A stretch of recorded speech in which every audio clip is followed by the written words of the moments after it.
Hi, good morning, good morning, good morning, good morning. It's Michael, and we're back with day three, which is my depression story, which is very interesting. um, it was weird looking back 'cause I had to think about this. I'm like, well, what was it like for me to be depressed,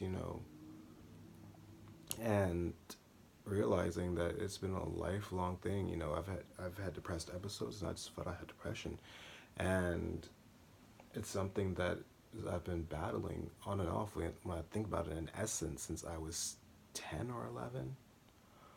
Um, I know the first time it started happening, because it was weird, because, like, my dad says, oh, you seem like you were a happy kid, and everybody's like, oh, you were so funny, you were so this, you were so that. But for me, like, being funny was my escape, and being perky was my way of basically, one, offsetting everything that we know we think was wrong, and also just, trying to find, a smoke screen, cloak and dagger thing. But I remember around 10, something had started to change. I was a lot more moody than I've always been a moody thing. It's never going to change. I always had a temper, all that stuff. Um, Something changed. I wasn't as with it as normal. I would say things to people, my teachers, that would make them uncomfortable, and I was just really sad and angry all the time. And I remember my mom noticing the shift, and so she sent me to a therapist. And for a while that worked. I was like, oh, I was excited to talk to, somebody, whatever, and that was fine. That was wonderful. And that was what I needed in the moment. It didn't last very long, but it was what I needed in the moment. Um, Therapy ultimately didn't work for me because I stopped going. And depending on the parent I went with, it was either a really good experience or a really bad experience. Love your dad, I mean it. But when I went with my dad, he just had the habit of saying things about people, even my mother included, and myself, that just weren't really necessary and were embarrassing, and it just really just didn't help the stasis any. Um, Couple of years, then I noticed after that, like every couple of years, I'd have these emotional outbursts, fits of rage, times where I just didn't want to do anything, was just listless and angry and all this stuff, what have you. And then I wanted to say around 14, that's when major depression symptoms started kicking in. Like, at once where I was social, I could hang out with my friends, I can do this, I can do that, whatever. Stopped. No rhyme or reason, just stopped. I isolated myself. I didn't want to be around people. I didn't really talk to people. One person I really talked to at that time was my mom. I like my friends I would go to school with. They're like, oh yeah, let's hang out, let's do this. I didn't do anything. I never really went to school functions. I very seldom did things outside of school with friends, not because I couldn't, I just didn't want to leave my room. And I remember having a friend, Tim Fisher, I'll shout you out directly, telling me one time, he's like, you just aren't happy. And I want to know, have you ever genuinely been happy? And I was pissed. I was so pissed off when he asked me that question. Well, we were like, what, 15, 16 at the time? Maybe, yeah, 15 or 16. And I remember getting angry, not because what he was saying wasn't the truth. It was, he was dead. He was dead on right. But one, I didn't like being put on the spot because I didn't like have my perceived flaws to be exposed. And two, I couldn't think of anything, so I bullshitted him an answer and said, "Yeah, I'm legitimately happy, blah blah blah. And when I do this, this, and this, and this," and I lied. Um, as I got older, especially after started dealing with my father, things like that, whatever, things just seemed to get worse from that state. Like being around family, talking to family, sharing my feelings, which has always been a problem for me because the way that I guess the way that I did it, people didn't like it, and so I just assumed that me being sensitive, being emotional, is a problem. And so you're like, oh, we'll just toughen up, and you're being hypersensitive. Stop being sensitive. So I stopped being sensitive.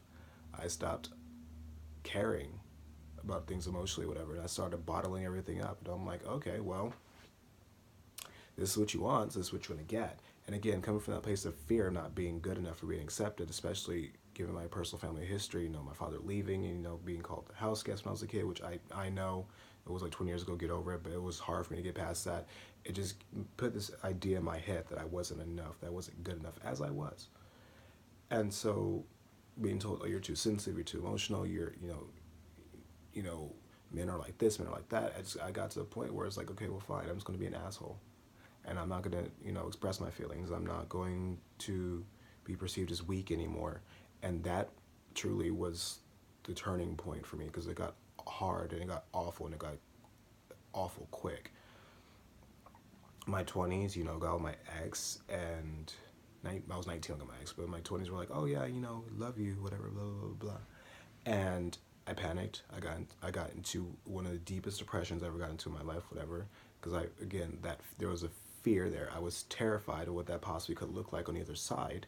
And there was something, and honestly, I can admit to this now, that there wasn't, we were together for 3 years and some change, and there wasn't probably a week that went by that I didn't think about getting rid of him, because I felt if he would get too close, he would leave me.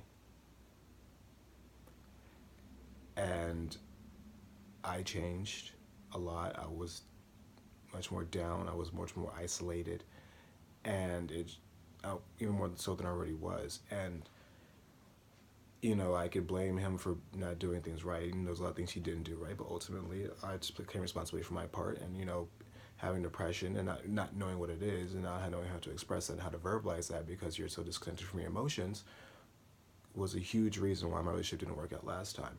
It's also a huge reason why my relationship with my family has been strained and all this stuff over years, because I didn't know how to express things to them whenever, and I felt like I wasn't taking responsibility for my part in it or how I responded to things. I was blaming other people for it. And, I told my sister once, my other sister, I'm like, I felt selfish for leaving, home and not looking back. But it's also what I needed to do. And I felt like they were selfish, and I resented them for that. And part of me still is angry about that, because they didn't care to see it my way. They just took me for granted. I felt like I didn't mean anything. So if I left, why would you care? Because all I got from a lot of them at home, a lot of time as a home was, oh, you have a bad attitude, you're negative, you're mean. So it's like, then other slights and things like that. So I was like, okay, well, if that's the case, why stay? I don't sense being valued here. And then this all came ahead, and actually in the weirdest of ways. So me and my ex split up. A week later, I got into a car crash. We lived in the house together, but my name was only on the lease, whatever. So I had to keep my apartment. So I worked hard to keep that apartment. Lost that apartment. Lost my car. Lost my license. And I started getting stressed out, and I started a new location at work. And I got in trouble because I had to keep running to the bathroom, because what I thought was irritable bowel syndrome, which turns out to be ulcerative colitis, kept flaring up.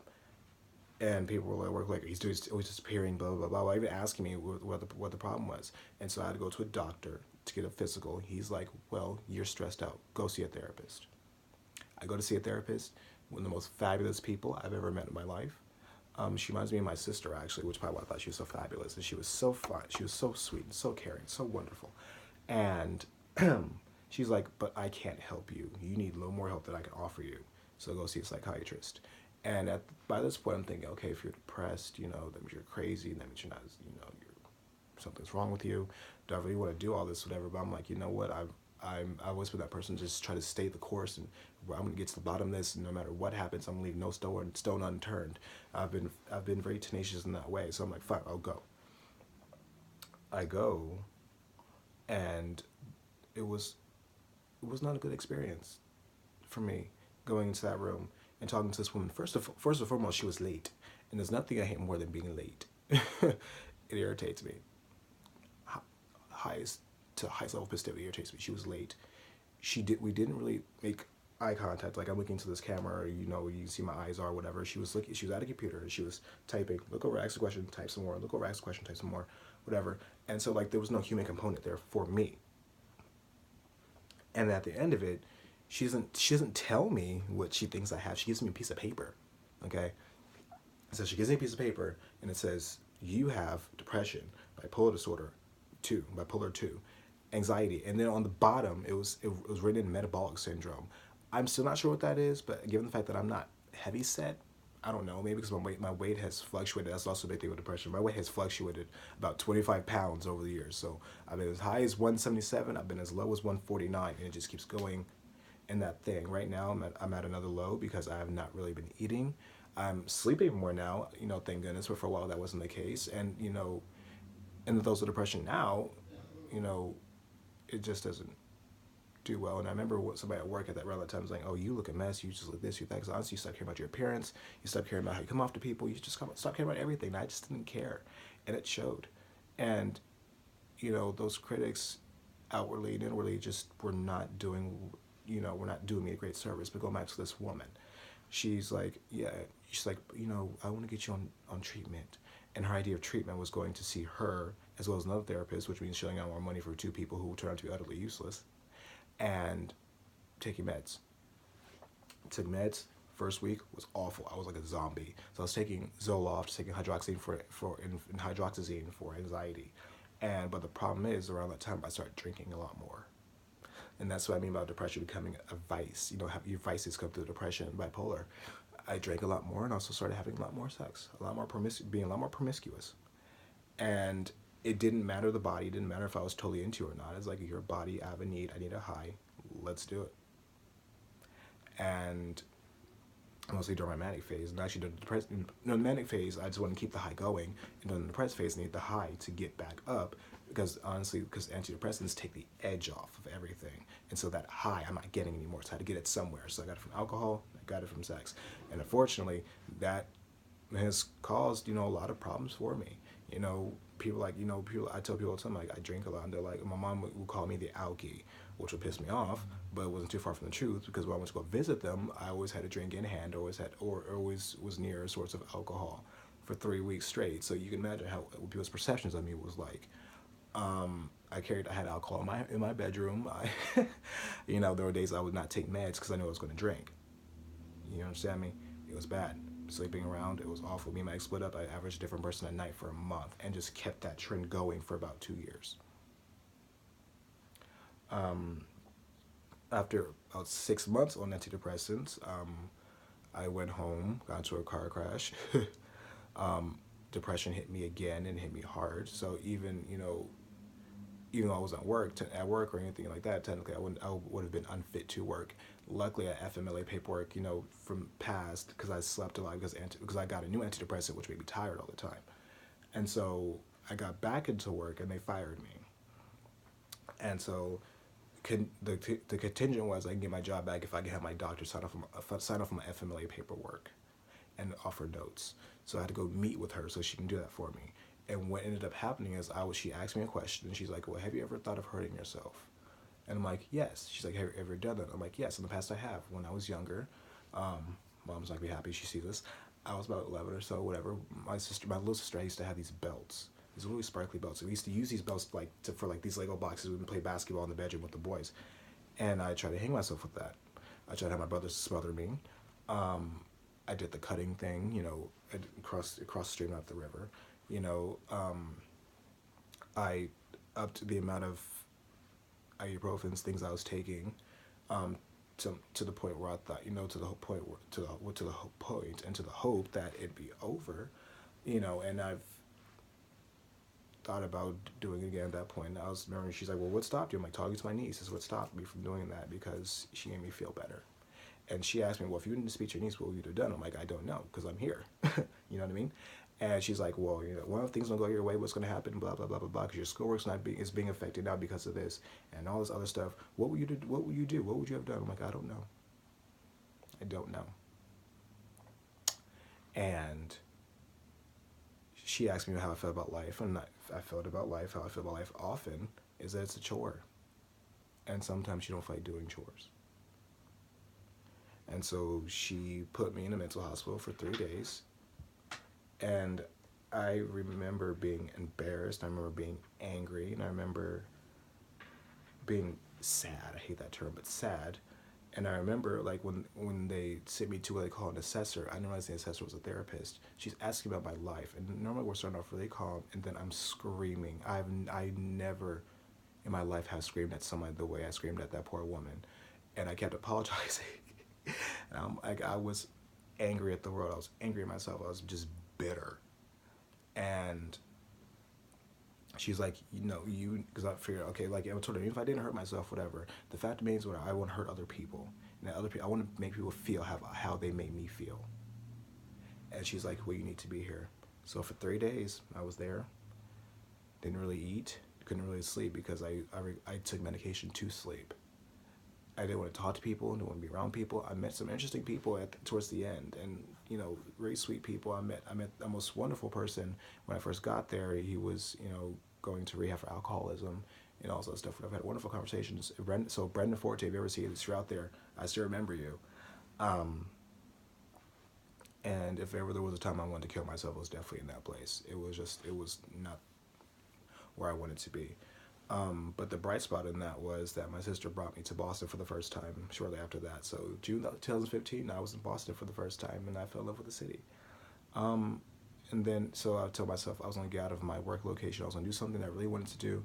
And so I decided I was going to try to become a substitute teacher. So I went to school for. I got rejected, and that sent me into a tailspin. And then working at the place I was working at, you know, they tell you, my friend warned me, she's like, Michael, if they let people go and they bring them back, they will try to fuck with you till you leave. And so I was very wary of that, very cognizant of that, whatever. And so when I didn't get that position, I got really anxious because people started messing with me. And things were coming, you know, you have to feel safe for this, you have to feel safe for that, whatever. And the thing with depression is my memory is what's mostly affected. And I couldn't remember things. So I'm like, things very well could have happened, but I can't remember them happening. And I remember one day, there was an area manager, another manager, and they had a meeting with me and somebody from representing our union. And I usually can incorporate myself with professionalism, especially with superiors, but I cussed the area manager out. I cussed the other manager out. It was my regular manager out. Like, I let them know how I felt about them, what they were doing, everything. It didn't go over well. And I remember I was fuming and I was angry. And I told a friend, I'm like, I'm going to beat somebody's ass. Here we are at Walt Disney World. I mean, I'm telling you, so I'm going to beat somebody's ass. And they're like, huh? I'm like, I'm not playing. Like, I'm going to fuck somebody up. Like, I'm not playing. I remember saying, give me a manager. And it took them an hour. And so one of the things working at that time, I had to do a spiel. I was so angry I couldn't remember the spiel, which I had done 1,000 times. I couldn't remember the spiel. And I remember them getting a boss from me. They're finding, like, Michael, do you come get you? I'm like, no. And so somebody pulled me into an office off to the side, and I start screaming at my friend. And James, I'm so sorry about that, by the way. Screaming at him, and I'm like, I can't do this. I'm gonna beat somebody's ass. I'm angry. Blah blah blah blah blah. I have never have lost that much control at work ever in life, ever. And I hope never to do that again. And so they give me a manager, whatever. I go and talk to her, whatever, and I have the meltdown of all meltdowns. You know, me and my mom were speaking, and I told my boss my mom hates me. I'm in here crying in her office, having a panic attack, and I'm like, you know, I feel useless. I know I'm expendable. I don't matter, but this is ridiculous. And we had a 2.5-hour conversation, and that also led to me getting out to a location and do something just some different things, whatever. And I haven't had major depressive episodes since, really, except in the summer where I did contemplate suicide again. But honestly, when I get depressed, that happens all the time. The first thing that comes to mind is either beating somebody's ass or suicide, and it's a horrible cycle. I stopped taking meds. Well, I went back on meds at my boss's behest to stop taking them, and stop taking them actually has made me a lot more aggressive, and my depression a lot worse, and a lot more intense. So it's been an interesting situation, interesting cycle again. I'm back in the depressed state again, so I've lost about 20 pounds in the past month or so. If people who know me can see it in my face, I don't really eat, I don't really sleep, my memory is awful, I don't have the same zest for life often. And that's the state I'm in now, but I'm trying to work out of that, which is the point of this whole 30 days. So that's my depression story. And, you know, maybe yours is different. You know, I don't know what your story is like, but hey, if this is something that rings a bell to you, let me know. If it's something different for you, let me know. Just, you know, it is what it is. Day 4, I don't remember, again.